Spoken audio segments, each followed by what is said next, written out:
मेरी दादी बहुत ही खुश। मैं जब पैदा हुआ ना, मेरी मम्मी ने बताया कि सासू माँ लड़का हुआ है। कह रही है लड़का मत बोल बहू, वंस बोल वंस। मेरी मम्मी ने पूछा और लड़की ही होती तो? कहती है फिर बहू वंस मोर, और क्या।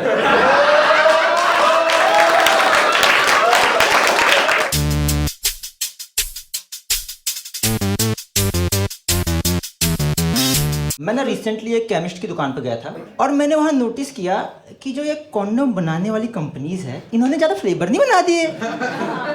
मतलब चॉकलेट, वनीला, स्ट्रॉबेरी तक ठीक था। ये बहनचोद आम पन्ना,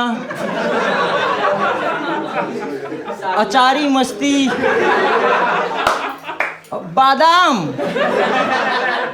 और हरामजादे उसे टैगलाइन भी दे रहे हैं कि बादाम फ्लेवर कॉन्डम्स। बादाम अब बुद्धि के साथ साथ फुद्दी भी बढ़ाए। मैं वहां विक्स की गोली लेने गया था। बहनचोद उसके 2 फ्लेवर थे। समझ रहे हो आप लोग? गला सही करने वाली चीज के 2 फ्लेवर है, गला खराब करने वाले के 50+। अब ये मत पूछना कि मैं विक्स की गोली लेने क्यों गया था। यही सब नोटिस करते रहता हूँ। जैसे मैंने रिसेंटली पता चला, पहले ना मुझे लगता था कि लड़के जो होते हैं ना मोस्टली हॉर्नी किस्म के होते हैं। फिर मैंने लड़कियों को देखा और मैं हॉर्नी हो गया। मैं हो जाता हूँ, मेरी परवरिश ऐसी रही। हाँ, ये लौंडियाबाजी, छिनार पंताई, ये सब खून में है मेरे दादाजी मेरे गांव के सबसे बड़े लौंडियाबाज। हाँ, एक बार लड़की छेड़ने के चक्कर में दांत उड़वा बैठी थी। ऐसा नहीं कि लड़की को छेड़े थे उसके भाई आके पीट गए। अब बालकनी से सीटी मारे थे, दांत नीचे गिर गए। अच्छा हद तो तब हुई ना जिस लड़की को सीटी मारे थे बहनचोद वो दांत वापस करके गई है। और इतना बेशरम मेरा दादा, उसके जाते ही मुझे दांत दिखा के कह रहा है, देख रहा है नाती कैसे स्माइल दे के गई है। दादा से मुझे उतनी दिक्कत फिर भी नहीं है। दिक्कत मुझे मेरे माँ बाप से है, क्योंकि वो मिडिल क्लास पेरेंट्स हैं। और मिडिल क्लास फैमिली के साथ दिक्कत यह है ना कि उन्हें अपने बच्चे से बहुत एक्सपेक्टेशन होती है। जैसे हर मिडिल क्लास माँ चाहती है कि उसका बच्चा हेल्दी हो, बाप चाहता है उसका बच्चा सक्सेसफुल हो। एक दादी है जो कहती है भाड़ में गई हेल्थ, भाड़ में गई सक्सेस, बस वो बच्चा लड़का हो। तो दादी बहुत खुश है मेरी। 25 साल का हो गया, 2 रिलेशनशिप में रहा, इकलौती औरत जो मेरे पीने से खुश है दादी है।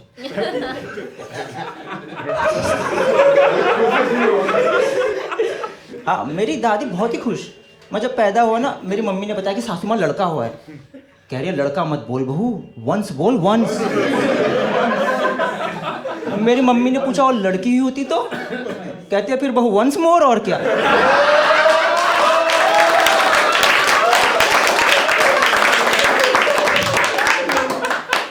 दादी के कॉन्सेप्ट क्लियर है। पर मेरा पॉइंट ये है कि जितनी खुश मेरी दादी है उतने ही दुखी माँ बाप भी है। क्योंकि हेल्थ आपको दिख रही है, ऊपर से मैं बेरोजगार। हाँ, बहुत ही बेकार कॉम्बिनेशन है ये, वीक और बेरोजगार का। मैं स्ट्रांग और बेरोजगार होता, मैं एबीवीपी का छात्र नेता होता। मैं हो गया वीक और बेरोजगार, जेएनयू का छात्र नेता। और बेरोजगारी की मेरा रीजन भी है। एक तो मैंने एक बहुत ही 2 कौड़ी का कोर्स कर लिया। मैंने बीएससी किया है। बीएससी करने वालों की ना इज्जत नहीं है। 3 साल का कोर्स होता है बीएससी, और उन 3 सालों में वो आपको वही पढ़ाते हैं जो आपने 11वीं-12वीं में पढ़ा है। मैंने अपने सर से बोला कि सर ये तो मैंने 11वीं-12वीं में पढ़ा है। कह रहा हरामजादे, 11वीं-12वीं में पढ़ा होता तो आज तो बीटेक कर रहा होता। फेयर पॉइंट तो है, पर बहुत मुश्किल है बेरोजगारी, मैंने फिगर आउट किया है। क्योंकि ना बेरोजगार आदमी की लाइफ में ना एक तो एंटरटेनमेंट नाम की चीज़ नहीं है। हाँ, आप कुछ एंजॉय नहीं कर सकते।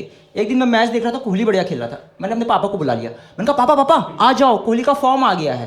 कहते हैं भर ले फिर। भर ले फिर। मैंने कहा पापा आप हमेशा ताने क्या देते रहते हो, बहनचोद आदमी अपने घर पर मैच नहीं देख सकता। कह रहे क्या बोला तूने, दोबारा बोलियो। मैंने कहा आदमी अपने घर पर मैच नहीं देख सकता, यही तो बोला है। कहते हैं बहनचोद किसने बोला? मैंने तुरंत टीवी की तरफ इशारा कर दिया, मैंने कहा पापा वो विराट कोहली ने बोला है। हाँ यार, मेरे बाप ने एक तो मुझसे बहुत फॉर्म भरवाए हैं, मैंने इतने सारे फॉर्म भरे ना, मुझे मेरा आधार कार्ड नंबर रट गया है। हाँ 2 बार रिचार्ज कराया मैंने उस पर। और भाई जो फॉर्म भरने का प्रोसेस है, क्या हेक्टिक प्रोसेस है। एक तो जितनी बार फॉर्म भरना होता है उतनी बार फोटो खिंचवानी पड़ती है। हाँ मैं इतनी बार फोटो स्टूडियो गया हूँ ना, 2-3 बार मुझे मोदी जी मिले वहाँ, वो भी खिंचवा रहे थे। मैंने तो दुकान वाले से बोला कि भैया मोदी जी भी पेपर दे रहे हैं क्या? कह रहा पागल है क्या, वो प्रधानमंत्री है, वो क्यों देंगे? अच्छा होशियार इतना नहीं दुकान वाला, ये नहीं कह रहा वो कैसे देंगे, उन पर डिग्री नहीं है।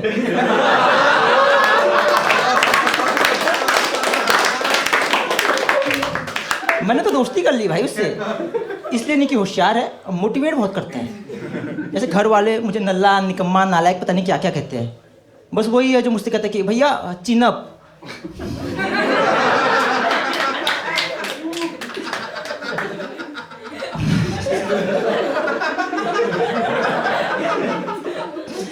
और पता है फॉर्म भरने में मुझे दूसरी सबसे बड़ी दिक्कत ये लगती है ना कि आजकल फॉर्म में ना आपके नेम और फादर्स नेम के जो ब्रैकेट बने आ रहे हैं, देखा आप लोगों ने? हाँ मुझे फादर नेम वाले ब्रैकेट से दिक्कत है, क्योंकि मेरे बाप का नाम फिट ही नहीं होता यार उसमें। हाँ एक बार मैं साइबर कैफे में भर रहा था, मैंने भैया से बोला भैया भैया इसमें बाप का नाम नहीं आ रहा। कहता है एक बाप का लिख।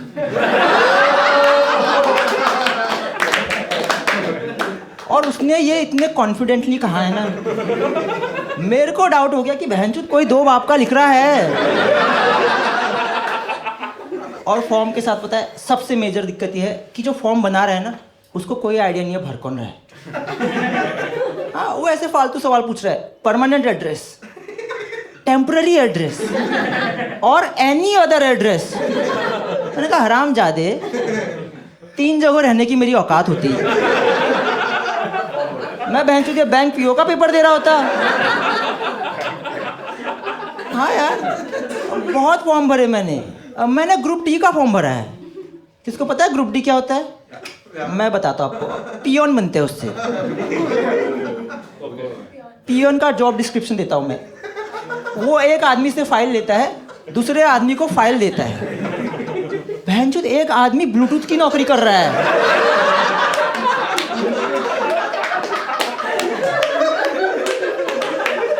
मेरा बाप मेरे पास आया, कह रहा बेटा तू बन ब्लूटूथ। मैंने कहा यार पापा मुझे नहीं करनी ये नौकरी। समझा रहे, कह रहा बेटा कोई काम छोटा या बड़ा नहीं होता। मैंने कहा सैलरी तो होती है, 18,000 मिलते हैं भाई उसमें। कह रहे बेटा सैलरी की मत सोच, ये सोच तुझे एक्सपीरियंस मिलेगा।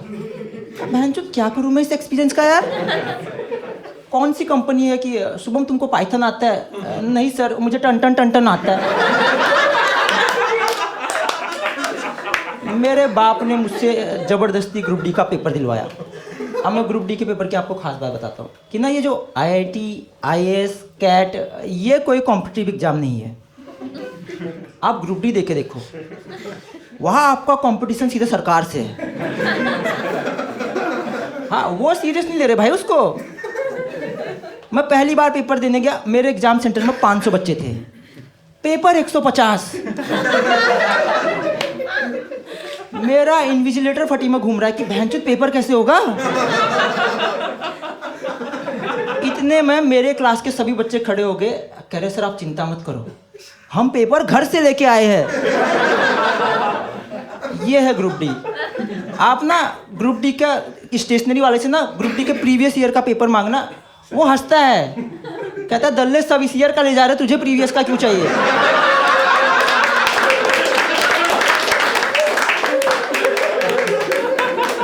तो मैं तो पहली बार दे रहा था, मेरे को लगा घर से लाना होगा।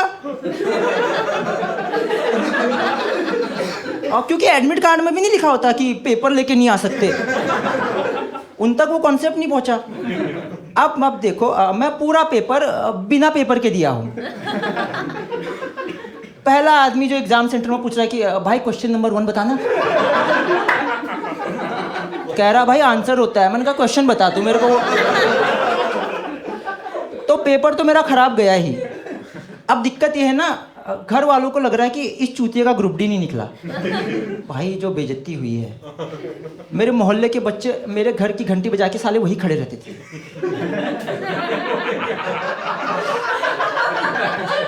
कहते हैं ऐसे बजाते हैं घंटी।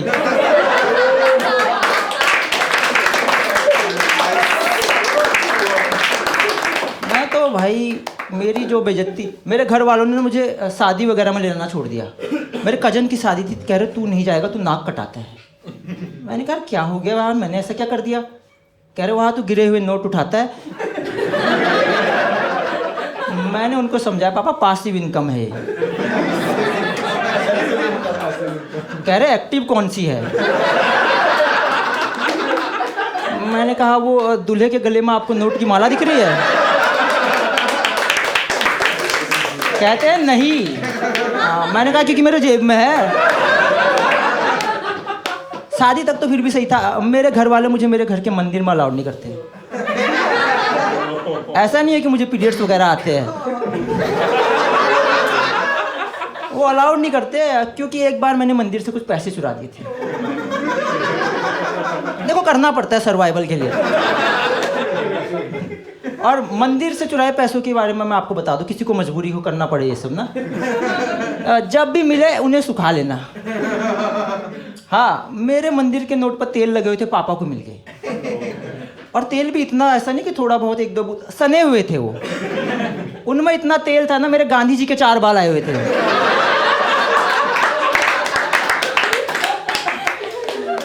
तो घर वाले तो मुझे कहीं नहीं भेज रहे, बस एक जगह भेजते हैं मुझे। कहते हैं ये ले तेरा पासबुक, ये ले तेरी पेन, बैंक से पैसे निकाल ला कि जरा देख तो सही नोट दिखते कैसे हैं।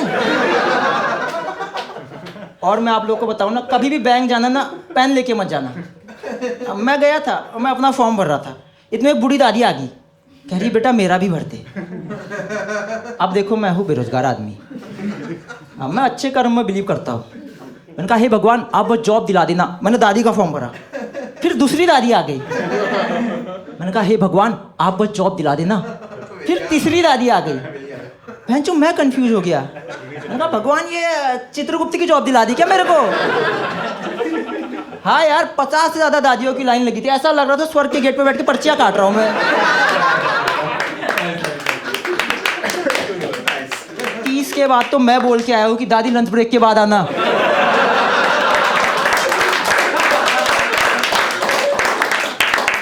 और किस्मत मेरी इतनी खराब ना, जिस दादी से बोला अब बहरी थी, कह रही है क्या दिक्कत हो गया, क्यों नहीं हो सकता? मैंने कहा दादी देखो ऐसा है, थोड़ा बैंक इशू है, नहीं हो पाएगा।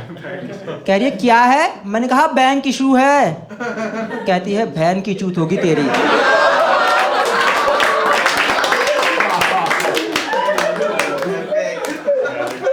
उसके बाद जो मैंने दादी का फॉर्म भरा है, यकीन नहीं मानोगे ऐसे इशारों में गुड जॉब कह के गई है।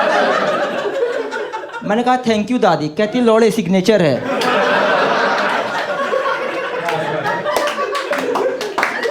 उस दिन मैंने जितना काम किया है ना, उसके बाद बैंक का मैनेजर आके मुझसे कह रहा है कि सर आप बढ़िया काम करते हो, आप हमारे एम्प्लॉय ऑफ द मंथ हो।